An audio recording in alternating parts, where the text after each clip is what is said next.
First tell yourself what you want to be, and then do what you have to do. Epictetus said this more than 1,900 years ago, yet only 3% of people truly understand the hidden power behind that phrase. Napoleon Hill discovered the same principle in his studies with the richest men in the world and called it the secret that moves mountains. Today, you are going to discover how to apply this ancient wisdom in a practical and powerful way that will reorganize your life from the inside out. Because the difference between those who achieve everything they want and those who are always struggling lies in this knowledge that so few truly master. If I told you there is a direct connection between the mess on your desk and the confusion in your decisions, would you believe it? And what if I proved that by organizing 3 specific areas of your inner life, you automatically gain more clarity, confidence, and power of execution than any external method could ever give you? The philosophers knew this.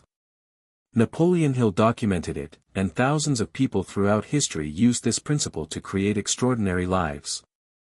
In this video, you will discover what these 3 areas are and how to organize them using simple tools that have worked for centuries. Because when you organize yourself from the inside out, the external world has no choice but to align with your goals. You want more success in what you do, more peace, more decision-making power, and a life that finally makes sense. Then look at what is around you and what you have been doing every day, because it is not some distant future that changes your life, it is what you decide to organize right now. Philosophers like Marcus Aurelius and Epictetus already knew this. They understood that external disorder is only a reflection of internal confusion. A scattered mind. A directionless routine. A life surrounded by distractions. All of this drains your energy without you even noticing. But when you decide to take care of yourself and become organized, something powerful happens. Small actions become solid foundations upon which you build clarity, confidence, and new possibilities. First tell yourself what you want to be, and then do what you have to do. This phrase is the heart of transformation, amplified by the teachings of Napoleon Hill, who stated in Think and Grow Rich. Whatever the mind can conceive and believe, it can achieve. Clarity is born when you organize what you feel, what you think, and what you do, aligning everything with what you truly want to build. And that is exactly what we are going to do here. In this video, you will learn 10 historical practices enriched with the wisdom of Hill and the philosophers. Simple yet powerful tools that work like a shield against discouragement and a sword against stagnation. Here is the invitation. Write in the comments, "Today I create results," because every conscious decision is a brick in the life you truly want to live. Before we begin, I only ask 2 things: like the video and subscribe to the channel. This helps this message reach people who also need this change. Now let's go straight to the 10 practices that will help you put your life in order from the inside out. Practice 1: Cultivate absolute focus. If there is one skill capable of transforming your life, it is focus. In a world full of distractions, where your attention is being fought over every second, focus has become rare and therefore valuable. Whoever masters concentration has a massive advantage. They build, advance, and truly live in the present. Whoever does not master it feels like they are trying to fill a bucket full of holes. No matter how much effort they make, everything leaks away. Marcus Aurelius, even without the internet or notifications, understood that the human mind always seeks ways to escape the present. He advised, "Do each thing as a Roman, with precision, seriousness, and justice." That is the essence of focus, an act of will, not luck. Napoleon Hill complements this by saying that focus is the driving force behind all great success. He believed that a burning desire channeled through concentration is what moves mountains. The enemy of focus is not only outside you. It is not just the noise of the street, phone notifications, or the chaos around you. It is inside. The worries that return.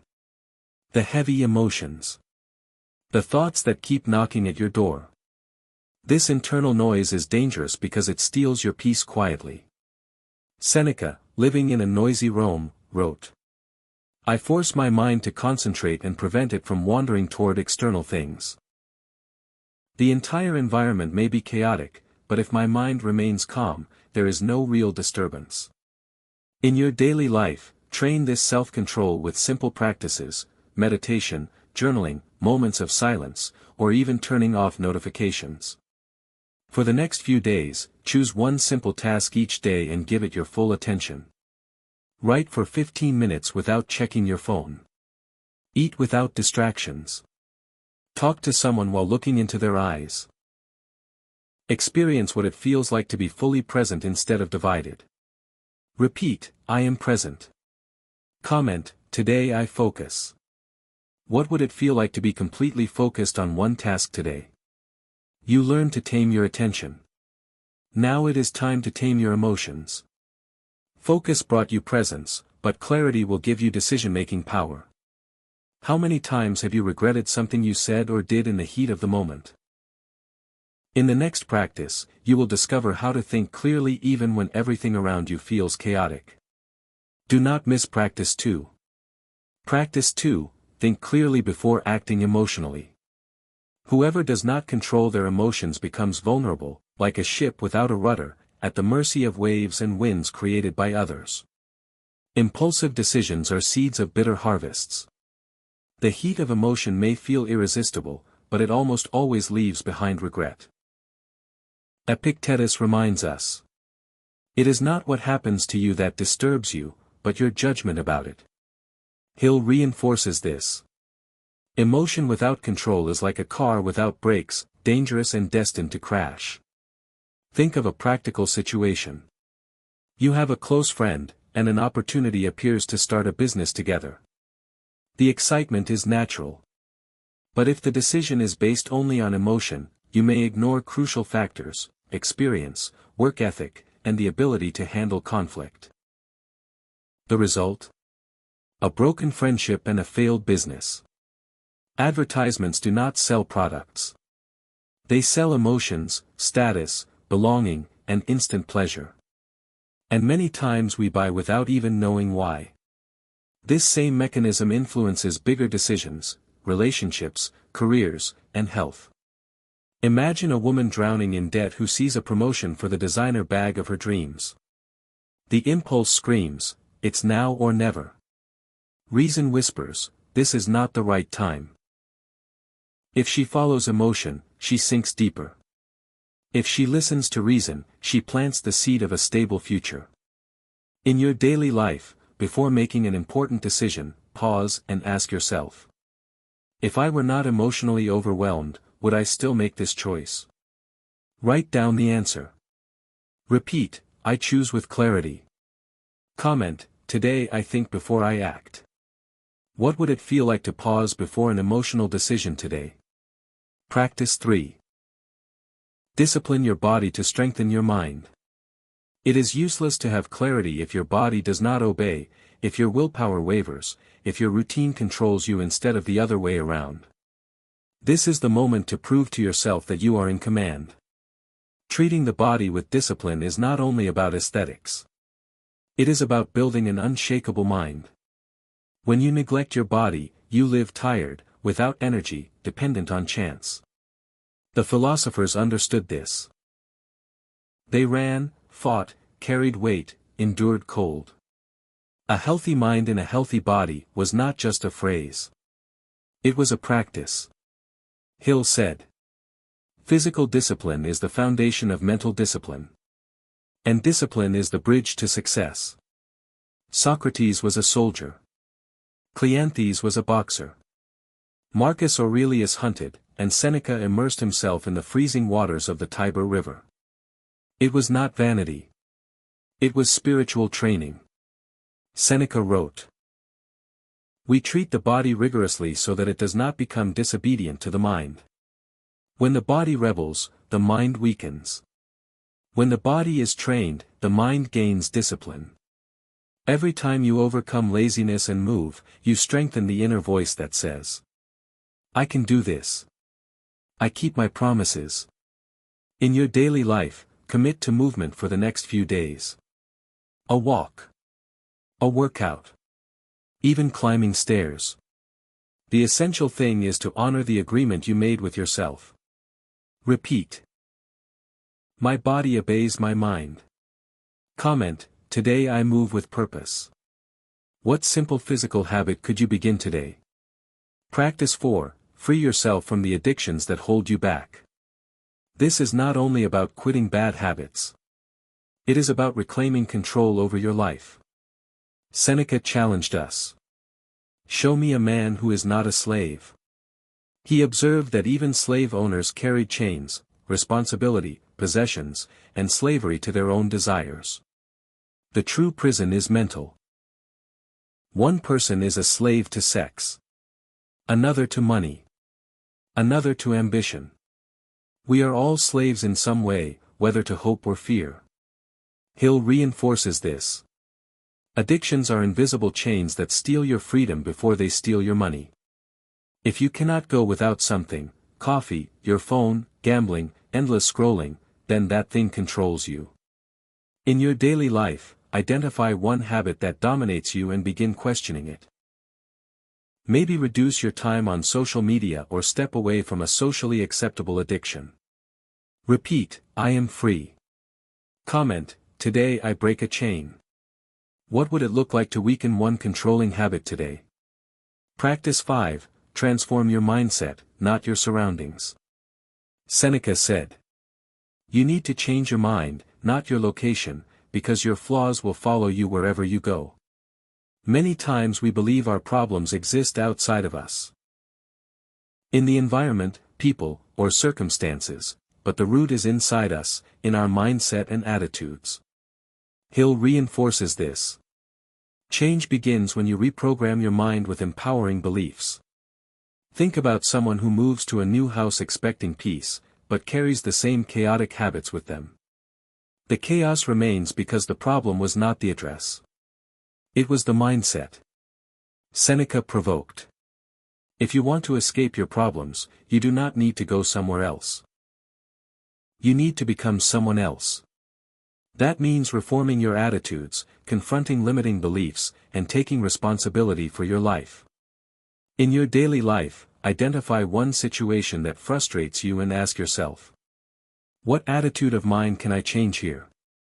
Repeat, I transform my inner world. Comment, today I change my mind. What attitude could you adjust today? Practice 6, act now, not tomorrow. Epictetus asked. How much longer will you wait before demanding the best from yourself? Marcus Aurelius reflected. We know what is good for us now, yet we choose to delay. Procrastination is the habit of fools. Hill reinforces this. Immediate action separates dreamers from achievers. The best time to begin was yesterday. The second best time is now. Think about people who share their skills on YouTube, cooking, crafts, repairs. They are not necessarily smarter. They simply started sooner. Whoever arrives first drinks cleaner water. In your daily life, choose one action you have been postponing and begin today. Repeat, I act today. Comment, today I begin. What first step could you take right now? Practice 7, build your inner value. Nothing makes you more vulnerable than depending on the approval of others. Seneca warned. Whoever seeks the approval of others places their happiness in the hands of others. Hill said. Your value is defined by what you believe about yourself, not by what other people think. If your worth depends on applause, you live like a slave. Today celebrated, tomorrow forgotten. Be like a statue in a public square. One day it receives flowers. The next day insults. Yet it remains standing. In your daily life, act according to what you believe is right, even when no one is watching. Repeat, my value comes from within. Comment, today I am my own rock. What would it feel like to act without seeking validation? Practice 8, progress, don't chase perfection. The pursuit of perfection is a trap. Martha Graham, the famous choreographer, felt this in 1931 when she could see only flaws in her own work. Churchill said, perfectionism is another form of paralysis.